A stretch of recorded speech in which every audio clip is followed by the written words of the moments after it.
लगेच त्यांना तो दुःखमुक्तीचा मार्ग सुस्पष्ट होतो. त्यालाच म्हटलेलं आहे चौथं आर्य सत्य, दुःख निरोध गामिनी पटी पदा आर्य सत्य. या 4 आर्य सत्याचं चिंतन भगवान बुद्धांनी केलं.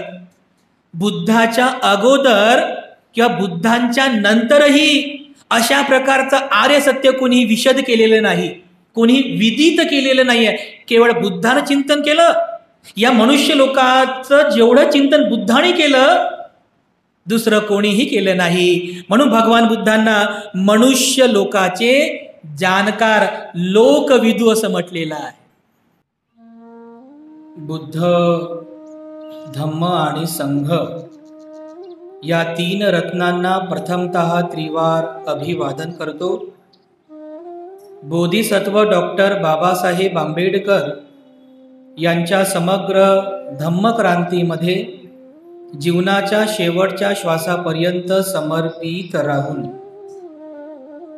आजच्या या मंगलमय प्रसंगी संघरत्न बुद्धविहार मयूर पार्क औरंगाबाद या ठिकाणी उपस्थित आपण सर्व धम्म उपासक धम्म उपासिका आपल्या सर्वांप्रती मी अनंत मंगल कामना मंगल आशीष अर्पण करतो.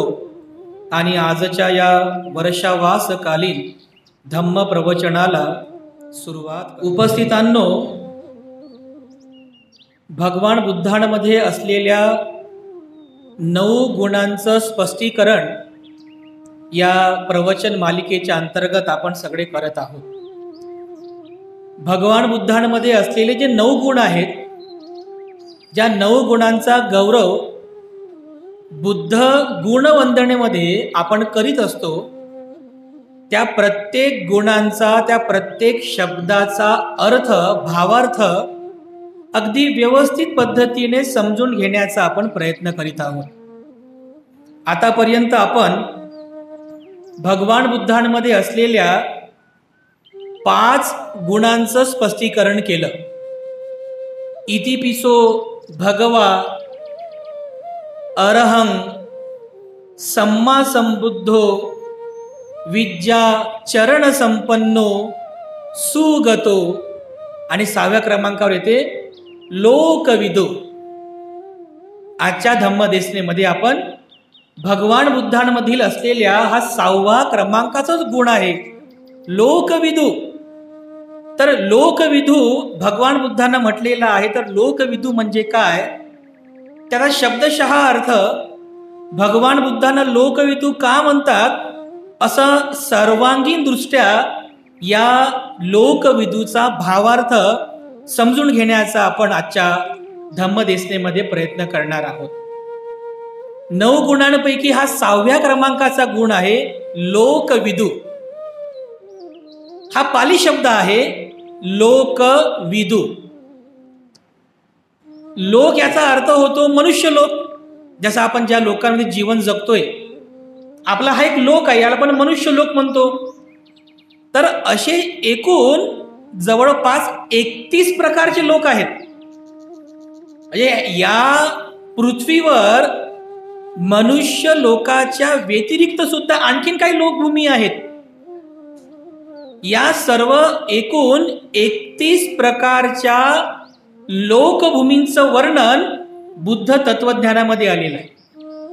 तर लोक या शब्दाचा अर्थ आहे लोकभूमी, सत्वांची भूमी. म्हणजे मनुष्य सत्वाच्याही व्यतिरिक्त विविध प्रकारचे सत्व आहेत. जसं उदाहरणार्थ बघा, हे प्राणी हे पण सत्वच आहेत ना, पण ते मनुष्य नाही आहेत का? नाही आहेत. काही काही प्राणी बघा हवेमध्ये पण असतात, पण डोळ्याने दिसत नाहीत, पण ते पण सत्वच आहेत ना, आहेत की नाही? म्हणजे डोळ्याला दिसणारे, डोळ्याला न दिसणारे, किंवा अनुभवास येणारे, अनुभवास न येणारे, असे अनेक सत्व आहेत की ज्या सत्वांचं अस्तित्व आहे मनुष्य लोकाच्या व्यतिरिक्त सुद्धा. असे एकूण 31 प्रकारचे लोक आहेत असं स्पष्टीकरण बुद्ध तत्वज्ञानामध्ये आहे. आणि या सर्व 31 प्रकारच्या लोकभूमीचे जे जाणकार आहेत, लोक विदू, विदू याचा अर्थ होतो विदित असणे. मराठीमध्ये विदित असणे असा त्याचा अर्थ आहे. विदित याचा अर्थ होतो जो ज्याला विद आहे. विद म्हणजे जानकारी म्हणजे माहिती, त्याचं ज्ञान. विद्वान म्हणतो, विद्वान हा शब्द वापरतो ना, म्हणजे त्याला काय, तो त्या क्षेत्रातला काय आहे, ज्ञानी आहे. त्याला त्या क्षेत्रातलं विद आहे, जाणीव आहे, तो जाणकार आहे, म्हणून त्याला आपण विदवान असं म्हणतो. तर हा शब्द इथे वापरलेला विद. विद म्हणजे जाणीव असणे.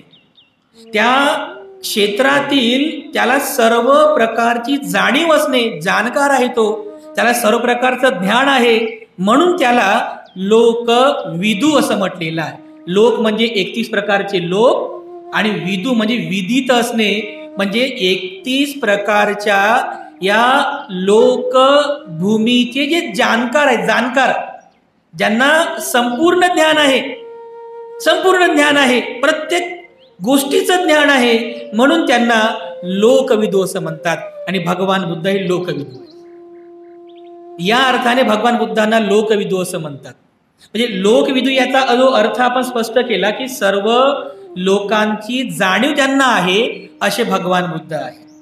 फक्त मनुष्य लोकांचंच नाही, मनुष्य लोकांच्याही पलीकडे जसे हे पशु प्राणी आहेत, जीवजंतू आहेत, डोळ्याला दिसणारे न दिसणारे आहेत, आपल्याला त्याची जाणीव होते किंवा जाणीव होत नाही असे पण काही सत्व आहेत, आहे की नाही. जे डोळ्याला दिसतात, जे डोळ्याला दिसतही नाही, असे अनेक सत्व आहेत. या सगळ्या सत्वांची जाणीव म्हणजे माहिती, जाणकार कोण आहेत, भगवान बुद्ध आहेत. म्हणून या अर्थाने भगवान बुद्धांना आपण लोकविदू असं म्हणतो. लोकविदू. आणि हे एक सत्य आहे, कारण भगवान बुद्धाच्या काळामध्ये स्वतःला लोकविदू म्हणणारे असे अनेक लोक होते, अनेक संत होते त्यावेळेस, अनेक बाबा होते, अनेक परिव्राजक होते, साधू संत होते की जे स्वतःला लोकविदू म्हणायचे की मला सर्व प्रकारच्या लोकांची जाणीव आहे, मी सर्व प्रकारच्या लोकांची जाणीव ठेवतो, मी जाणकार आहे. पण ते खोटं बोलायचे. आणि बिचारे जे सामान्य लोक असतात त्यांना काय माहित, त्यांना काहीच माहित नसते ना, ते फक्त हो हो म्हणतात आणि विश्वास ठेवतात, पण ते खोटे असतात. अशी अनेक उदाहरणं आहेत. जसं बघा, उर्मिला काश्यपाचं एक उदाहरण आहे. उर्मिला काश्यप स्वतःला अरहंत अरहंत म्हणायचा, मी अरहंत आहो, मी अरहंत आहो, मी लोकविदू आहो. पण तसं काहीच नव्हतं. भगवान बुद्ध त्याच्या जवळ जातात, त्याला ते त्या गोष्टीची जाणीव करून देतात, तेव्हा लोकांना समजतं की खरे जे अरहंत आहेत ते कोण आहेत, भगवान बुद्ध आहेत. म्हणून लोकविदू म्हणजे काय, तर सगळ्या या 31 प्रकारच्या लोकभूमीची ज्यांना जाणीव आहे, ज्ञान आहे, म्हणूनच आपण भगवान बुद्धांना काय म्हणतो, लोकविदू असं म्हणतो. तर आता फक्त हे 31 प्रकारचे लोक तुम्हाला सांगितलेले आहे, पण याच्या व्यतिरिक्त सुद्धा म्हणजे यालाच अनुसरून भगवान बुद्धांना लोकविदू का म्हणतात, कोणत्या कोणत्या प्रकारची त्यांना जाण आहे, कोणत्या कोणत्या प्रकारचं त्यांना विद आहे, या सर्व ज्ञानाला अनुसरून 9 प्रकारचे मुद्दे बुद्ध तत्वज्ञानामध्ये सांगण्यात आलेले आहेत. म्हणजे असे 9 मुद्दे आहेत, एकूण 9 मुद्दे आहेत, 9 तत्व आहेत की ज्या 9 तत्वांची जाणीव भगवान बुद्धांना असते. आणि म्हणून भगवान बुद्धांना लोकविदू असं म्हणतात. लोकविदू.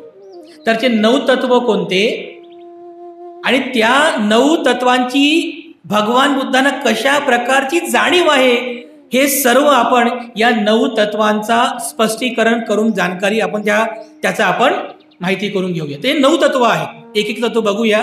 थोडा विषय मोठा आहे, कारण 9 तत्वांना थोडं स्पष्ट करत गेलो आपण तर 1 तास पण कमी पडेल, कारण 9 तत्व आहेत ते. त्यामुळे या प्रत्येक 9 तत्वांचं शॉर्टमध्ये, अगदी शॉर्टमध्ये अल्प परिचय किंवा शॉर्टमध्ये आपण त्याचं स्पष्टीकरण करून ते स्वतःच्याच बुद्धिमत्तेने आपण समजून घेण्याचा प्रयत्न करूया. ते 9 तत्व आपण बघूया की हे 9 तत्व आहेत की ज्यामुळे भगवान बुद्धांना लोकविदू अशा प्रकारे आपण म्हणत असतो.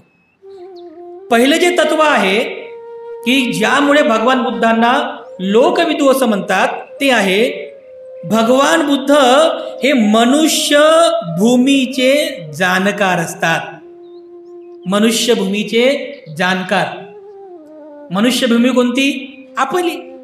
आपण ज्या मनुष्य म्हणून जगतोय आपण, ही जी आपली लोकभूमी आहे, या लोकभूमीला मनुष्यभूमी असं म्हणतात. तर भगवान बुद्ध ही जे मनुष्य लोक आहे, आपला ही जी मनुष्यभूमी आहे, या मनुष्यभूमीचे जाणकार आहेत. कारण भगवान बुद्धांनी जे बुद्धत्व ज्ञान प्राप्त केलं, हे बुद्धत्व ज्ञान त्यांनी या मनुष्य लोकांमध्येच प्राप्त केलेलं, या मनुष्य लोकात प्राप्त केलं. आणि याच मनुष्य लोकांमध्ये राहून भगवान बुद्धांनी त्या बुद्धत्व ज्ञानाचा उपदेश केलेला आहे. त्यांनी रिसर्च केलं, म्हणजे त्यांनी संशोधन केलं. त्या पिंपळाच्या झाडाखाली बसून भगवान बुद्ध या सर्व मनुष्य लोकांचं चिंतन करतात. आपली जी हे मनुष्य लोक आहेत, या मनुष्य लोकांचं चिंतन करतात की हा मनुष्य एवढा दुःखी का आहे, का बरं हा मनुष्य रडतो, का बरं माणूस पश्चाताप करतो, का बरं माणूस रणकंदन करतो, काय याचं नेमकं कारण काय आहे, याचं नेमकं कारण काय. काही लोक म्हणतात ईश्वरानं केलं, काही लोक म्हणतात नशिबात आहे, काही लोक म्हणतात त्याचं तसंच होणार आहे. नेमकं कारण काय, मूळ कारण बघा. भगवान बुद्ध जाणकार आहेत, सहज म्हणून नाही, त्यांना पूर्ण जाणीव आहे. तर भगवान बुद्ध या सगळ्या मनुष्य लोकांचं चिंतन करतात बुद्ध गयेच्या त्या पिंपळाच्या झाडाखाली बसून. तर जेव्हा या संपूर्ण मनुष्य जीवनाचं चिंतन करतात, त्या मनुष्य लोकांचं चिंतन करतात, तेव्हा बुद्धत्व प्राप्तीच्या त्या मार्गामध्ये त्यांच्या पुढे दोन समस्या उभे राहतात, दोन प्रश्न, दोन अडचणी उभ्या राहतात, ज्याला समस्या असं म्हटलेलं आहे. दोन समस्या उभ्या राहतात. पहिली समस्या, बुद्ध पाहतात की अरे हा जो मनुष्य लोक आहे, हा मनुष्य लोक जो आहे, या मनुष्य लोकांमध्ये दुःखाचं अस्तित्व आहे आणि हे निर्विवाद सत्य आहे, हे कोणीच नाकारू शकत नाही. दुःखाचं अस्तित्व आहे, हे कोणीच नाकारू शकत नाही. ही पहिली समस्या होती. आणि दुसरी समस्या होती की हे जे दुःख आहे, हे दुःख नष्ट कसं करावं आणि या मनुष्य लोकाला, या लोकभूमीला सुखी कसं करावं, या मनुष्याला सुखी कसं करावं, ही दुसरी समस्या होती. तर भगवान बुद्ध या दोन्हीही प्रश्नांचं आणखीन चिंतन करतात, या मनुष्य लोकांचं चिंतन करतात. तेव्हा त्यांना सुस्पष्ट दिसते की अरे ह्या जो मनुष्य दुखी आहे ना, याला काहीतरी कारण आहे, हे सहज होत नाहीये. दुःख तर आहे, निर्विवाद सत्य आहे, आर्य सत्य आहे, पण काहीतरी कारण आहे. कारणाशिवाय कोणती गोष्ट घडत नाही. जसं आता पाऊस पडतो, कारण ढग आहेत. ऊन आहे, कारण सूर्य आहे. बरोबर आहे की नाही? अगदी याप्रमाणे दुःख आहे, त्याला काहीतरी कारण आहे. हा कार्यकारण भाव बुद्धांनी सांगितलेला आहे. तर दुःख आहे, तर दुःखाला कारण सुद्धा आहे. आणखीन चिंतन करतात, तर त्यांना लगेच सुस्पष्ट होते की या दुःखाचा निरोध करता येतो, या दुःखाचा निरोध करता येतो. आणखीन चिंतन करतात, लगेच त्यांना तो दुःखमुक्तीचा मार्ग सुस्पष्ट होतो. त्यालाच म्हटलेलं आहे चौथं आर्य सत्य, दुःख निरोध गामिनी पटीपदा आर्य सत्य. या चार आर्य सत्याचं चिंतन भगवान बुद्धांनी केलं. बुद्धाच्या अगोदर किंवा बुद्धांच्या नंतरही अशा प्रकारचं आर्य सत्य कोणी विशद केलेलं नाही, कोणी विदित केलेलं नाहीये. केवळ बुद्धानं चिंतन केलं. या मनुष्य लोकांचं जेवढं चिंतन बुद्धाने केलं, दुसरं कोणीही केलं नाही. म्हणून भगवान बुद्धांना मनुष्य लोकाचे जाणकार, लोकविदू असं म्हटलेलं आहे. आणि बुद्ध ते ज्ञान स्वतःपुरते मर्यादित ठेवत नाहीत, तर बुद्ध ते बुद्धत्वाचं ज्ञान, ते दुःखमुक्तीचं ज्ञान, त्याचा उपदेश करतात. बुद्ध गयावरून सारनाथला जातात, सारनाथला त्या पंचवग्य भिक्खूंना उपदेश करतात आणि तिथे जाऊन धम्म चक्र प्रवर्तन करतात, धम्माचं चक्र प्रवर्तित करतात. म्हणून बुद्धांना या मनुष्य लोकाचे जाणकार असं म्हणतात. हे पहिलं तत्व आहे. भगवान बुद्धांना लोकविदू का म्हणतात? कारण भगवान बुद्ध हे मनुष्य लोकाचे जाणकार आहे, त्यांना सर्व प्रकारची जाणीव आहे, ज्ञान आहे. म्हणूनच तर त्याने दुःख सांगितलं. दुःखच नाही तर दुःखमुक्तीचा मार्गही सांगितला. म्हणून बुद्धांना आपण लोकविदू असं म्हटलेलं आहे. दुसरं जे तत्व आहे की ज्यामुळे बुद्धांना लोकविदू असं म्हणतात, दुसरं तत्व आहे की भगवान बुद्ध हे दुःख, अनित्य आणि अनात्म तत्व जाणतात. आता दुःख तर तुम्हाला समजलं, दुःख भगवान बुद्धाने सुस्पष्ट केलेलं आहे. पण भगवान बुद्धाने केवळ दुःखच जाणलं नाही, फक्त दुःखच नाहीये. बुद्धाने फक्त दुःखच जाणलेलं नाही, तर दुःखाच्या समवेत भगवान बुद्धांनी दुसरं सुद्धा तत्व जाणलं. त्याला म्हणतात अनित्य. अनित्य अनित्य म्हणजे या पृथ्वीवर जे जे काही जन्मास येते ते सगळं मरणार आहे. जे जे काही उत्पन्न होते ते सगळं नष्ट होणार आहे. जे जे काही तयार होते ते सगळं संपणार. अरे काही टिकाऊ नाहीये, काही नित्य नाहीये, काहीही स्थिर नाहीये. सगळं अनित्य आहे, अनित्य आहे, अनित्य आहे. हे तत्व बुद्धाने जाणलं. याची जाणीव बुद्धाच्या अगोदर सुद्धा कोणालाच नव्हती. बुद्धालाही जाणीव झाली की अरे हे लोकभूमी आहे, म्हणजे या पृथ्वीवर हे सर्वोत्तम सत्य आहे की सगळं काय आहे, अनित्य आहे. अनित्य, सगळं बदलत आहे, सगळं नाश पावत आहे, सगळं मृत्यूकडे जाणार आहे, नष्ट होणार आहे. आणखीन एक तत्व आहे दुःख, अनित्य, आणि तिसरं तत्व जाणलं अनात्म. अनात्म तत्व जाणकार आहेत. भगवान बुद्धांनी या पृथ्वीवर एकमेव आतापर्यंत एकमेव भगवान बुद्ध असे आहेत की ज्यांनी अनात्म तत्व जाणलं. अनात्म तत्व इतर कोणीच जाणलं नाही, कोणत्याच धर्मसंस्थापकाने जाणलं नाही. बुद्ध म्हणूनच तर लोकविदू आहेत. सहज नाहीये ते लोकविदू. त्यांना ते विदित झालं की अरे हे जे मनुष्य लोक आहे, हे जे शरीर आहे हे अनात्म आहे. अनात्म म्हणजे काय की या शरीरामध्ये आत्मा नावाची अशी कोणती वस्तू नाही. आत्मा नावाची अशी कोणती वस्तू नाही आहे. मी तुम्हाला मागच्या वेळेस पण या शरीरामध्ये 32 प्रकारचे घटक असतात. भगवान बुद्धाने जेव्हा याचं चिंतन केलं की या शरीरामध्ये मी जेव्हा चिंतन केलं तर मला या शरीरामध्ये फक्त 32 प्रकारचेच घटक दिसून आले. पण या 32 घटकांमध्ये आत्मा कुठेच नाही आहे.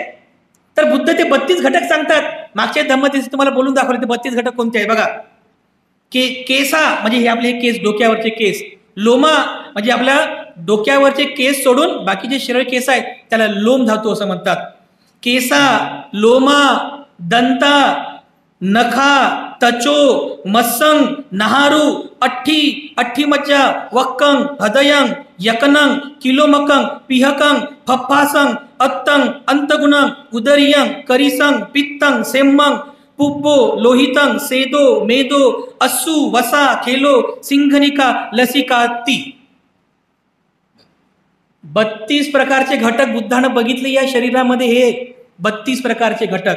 आणि या 32 प्रकारच्या घटकांमध्ये आत्मा कुठंच नाहीये. हे बुद्धानं जाणलं, हे बुद्धानं सांगितलेलं आहे.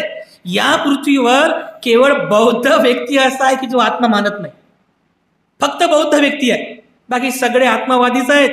सगळे सगळे सगळे आत्मवादी आहेत की याच्यात आत्मा आहे आणि आत्म्याचं अमक, आत्म्याचं ढमकं, इतकं सर्व सगळं आलं. फक्त बुद्ध आहेत की ज्यांनी हे जाणलं. म्हणून तर बुद्ध लोकविदू आहेत की या शरीरामध्ये आत्मा नाहीच आहे. जे काही आहे ते आपलं मन आहे. सर्वस्व आपलं मन आहे, आत्मा नाही आहे. म्हणून भगवान बुद्धांना आपण लोकविदू असं म्हणतो. हे दुसरं तत्व स्पष्ट केलेलं आहे की बुद्धांना म्हणजे भगवान बुद्धांना दुःख, अनित्य आणि अनात्म याची संपूर्ण जाणीव असते. म्हणून बुद्धांना आपण लोकविदू असं म्हणतो. तिसरं जे तत्व आहे ते आहे कर्म आणि कर्म विपाक जाणतात. कर्म आणि कर्म विपाक. आणि हे साधं सोपं आहे. आपण सुद्धा हे सामान्य बुद्धीने पण समजून घेऊ शकतो की जर एखादा व्यक्ती अकुशल कर्म करत असेल वाईट कर्म करत असेल त्याला दुर्गतीच मिळेल, आणि एखादा व्यक्ती जर कुशल कर्म करतो, चांगली कर्म करतो, पुण्यकर्म करतो, त्याला नक्कीच सुगती मिळेल. हे सामान्य बुद्धीने आपण नेहमी व्यवहारिक भाषेमध्ये बोलतो, आपण साधं सोपं आहे. परंतु भगवान बुद्ध जे असतात केवळ मनुष्य लोकांचंच नाही, तर पशु, प्राणी, जीव, जंतू, डोळ्याला दिसणारे, न दिसणारे, अनुभवास येणारे, अनुभवास न येणारे, अशा सगळ्या सत्वांचं कर्म आणि कर्म विपाक जाणतात. सगळ्यांचे कर्म काय आहेत आणि कर्म विपाक काय, म्हणजे त्या व्यक्तीचं त्या सत्वाचे कर्म कसे आहेत आणि त्या कर्माचं फळ त्याला कसं मिळेल, त्याला सुगती मिळेल की दुर्गती मिळेल, त्याला कोणता विपाक असेल की सुपाक असेल, हे सगळं भगवान बुद्ध जाणतात. सगळं बघा,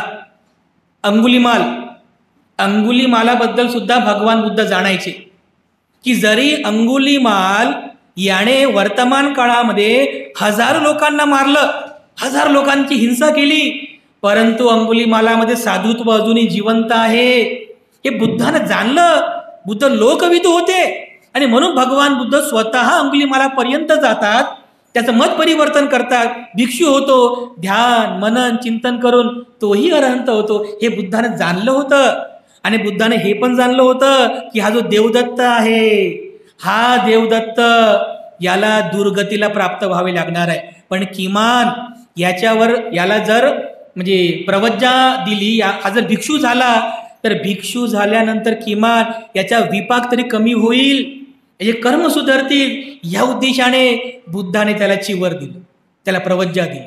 बुद्ध लोकविदू आहेत, सर्व प्रकारच्या लोकांचे कर्म जाणतात, कर्म विपाक जाणतात. म्हणून भगवान बुद्धांना म्हटलेलं आहे की बुद्ध हे लोकविदू आहेत. तिसरं तत्वामुळे कर्म आणि कर्म विपाक जाणतात. अर्थात काय, त्या सत्वाची सुगती आहे की दुर्गती आहे, मृत्यूनंतर तो सुगतीला प्राप्त होईल की मृत्यूनंतर तो दुर्गतीला प्राप्त होईल, हे सगळं भगवान बुद्ध जाणतात. म्हणून भगवान बुद्धांना लोकविदू असं म्हटलेलं आहे. चौथं जे तत्व आहे ते आहे धर्माचा उदय आणि वय जाणतात. उदय वय, धर्माचा उदय वय जाणणे. आता तुम्ही म्हणाल धर्माचा उदय वय म्हणजे काय नेमकं? हे हिंदू, मुस्लिम, शीख, ईसाई हे धर्म आहेत का? नाही, याला धर्म म्हटलेलं नाही आहे. धर्माचा उदय वय जो आहे, धर्म म्हटलेला आहे संस्काराला.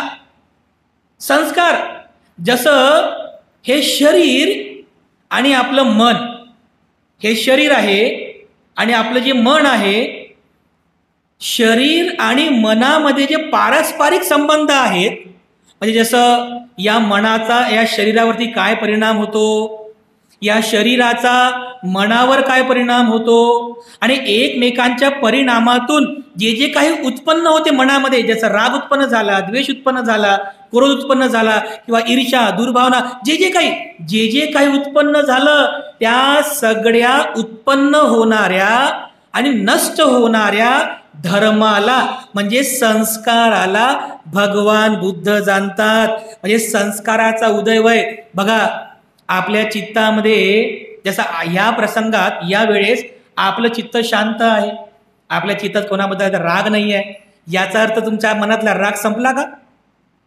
संपला का राग? नाही, असतेच ना. आता आपल्या मनात द्वेष नाही आहे का? द्वेष कोणाबद्दल? शांत आहोत आपण, विहारामध्ये आहोत, शांत आहोत ना. पण याचा अर्थ तुमच्या मनाचा द्वेष संपला का? नाही, असतो द्वेष प्रत्येकाच्या चित्तामध्ये. जसं आपण ही जमीन पाहतो किंवा एखादा पहाड पाहतो, पर्वत, जेव्हा आपण गरमीच्या दिवसामध्ये पाहतो तर ते पर्वत एकदम असं माळरान दिसते, कुठे काही गवत दिसत नाही, थोडी पण हिरवळ दिसत नाही, काहीच नाही, काहीही दिसत नाही. पण जेव्हा पाऊस पडल्यानंतर काय होते, ते गवत बरोबर बाहेर जमीन येते की नाही? तिथे कोणी शेतकरी जाते का पेरायला? गवत कसं काय येते बरं ते गवत वरती?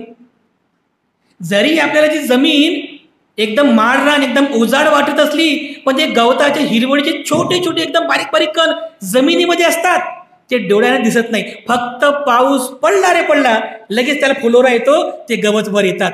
विकारांचं सुद्धा असंच आहे. म्हणजे त्या चित्तामध्ये असलेले राग, द्वेष, काम, क्रोध, मोह, माया, वासना, दुर्भावना, अहंकार, गर्व, हे जे काही आहे विकार, या विकारांचा उदय होणे, हे विकार नष्ट होणे, उदय होणे, नष्ट होणे, याची सुद्धा जाणीव भगवान बुद्धांना असते. आणि भगवान बुद्ध जेव्हा बुद्धत्व प्राप्त करतात, तर बुद्धत्व प्राप्त केल्याबरोबर त्यांच्या मुखातून सर्वात पहिलं एकच वचन निघतं तोंडातून. पहिलं वचन बुद्धत्व प्राप्त केल्याबरोबर मुखातून पहिलं वचन निघते बुद्धाच्या मुखातून, अनिच्चावत संखारा उपादवयो धम्मिनो उपजित्वा निरुज्झन्ति ते संग उप समो सुखो. याची सुद्धा जाणीव भगवान बुद्धांना झाली. काय म्हणतात भगवान बुद्ध? पहिलं वचन बुद्धांचं, पहिलं वचन अनिच्चावत संखारा. बुद्ध जाणतात, बुद्ध काय जाणतात? अनिच्छा. अरे सगळं अनित्य आहे. अनिच्छा वत संखारा. हे जे सगळे संस्कार आहेत ना, कोणते कोणते मनात उत्पन्न होणारे जे संस्कार आहेत, हे सगळं अनित्य आहे. आता राग आला का राग लगेच नष्ट होतो, आसक्ती उत्पन्न होते. आसक्ती पण जास्त वेळ राहत नाही, लगेच दुःख उत्पन्न होते, लगेच सुख येते, पुन्हा दुःख, पुन्हा सुख. कोणते संस्कार टिकून राहत नाहीत. अनिच्छा वत संखारा. हे सगळे सगळे संस्कार अनित्य आहेत. अनिच्छा वत संखारा उपाद वय धम्मिनो. धम्मिनो म्हणजे धर्म. यांचा काय धर्म आहे, हे ना धर्माचे जाणकार बुद्धाने जाणलं. आणि उपाद, उपाद वयो. उपाद म्हणजे उत्पन्न होणे, वयो म्हणजे नष्ट होणे. उपाद वयो, उपाद वयो, उपाद वयो. उत्पन्न होतात, नष्ट होतात, उत्पन्न होतात, नष्ट होतात. उपाद वय धम्मिनो. अरे यांचा धर्म आहे, उत्पन्न होतात, नष्ट होतात. उपाद वयो धम्मिनो अनिच्चावत संखारा उपाद वयो धम्मिनो उपजित्वा निरुज्झन्ति. उत्पन्न झाल्यानंतर उपजित्वा, एकदा उत्पन्न झाले, उपजित्वा निरुज्झन्ति. म्हणजे निरुज्झन्ति म्हणजे समूळ, परिपूर्णपणे. जेव्हा पूर्ण ते नष्ट होऊन जातात की पुन्हा उत्पन्न होणार नाही, पुन्हा ते उत्पन्न होणार नाही. निरुज्झन्ति, उपजित्वा निरुज्झन्ति. एकदा उत्पन्न झाल्यानंतर, एकदा का ते परिपूर्णपणे निरुज्झन्ति झाले, पुन्हा उत्पन्न होणार नाही, ते सं उप समो सुखो. हेच खरं सुख आहे. एकदा राग नष्ट झाला, पुन्हा उत्पन्न झाला नाही, सुख आहे. एकदा दुर्भावना उत्पन्न झाली पण नष्ट केली, पुन्हा उत्पन्न होणार नाही, सुख आहे. ते सं उप समो सुखो. अरे हा धर्म आहे. म्हणून भगवान बुद्धांनी सांगितलेलं आहे की हे सर्व जे धर्म आहेत, उत्पन्न होणे, नष्ट होणे, बुद्धानं हे जाणलेलं आहे. म्हणून भगवान बुद्धांना म्हणतात की बुद्ध धर्माचा उदय वय जाणतात. म्हणून बुद्धांना आपण लोकविदू असं म्हटलेलं आहे. हे जे तत्व जे आहे, जे आपण पाहत आहोत, हे तत्व बुद्धांच्या अगोदर कोणीही जाणलेलं नाही. कुणीच नाही, कुणीही जाणलेलं नाही. केवळ बुद्ध आहेत की ज्यांनी या सर्व तत्वांची जाणीव केली, ज्यांना या सर्व तत्वांचं ज्ञान आहे. म्हणून बुद्धांना लोकविदू असं म्हटलेलं आहे. त्यानंतर पाचवं तत्व आहे, चार अपाय भूमीबद्दल सुद्धा भगवान बुद्ध जाणतात. चार प्रकारची अपाय भूमी आहे. अपाय भूमी म्हणजे ज्याला मृत्यूच्या नंतर दुर्गती असं म्हणतात.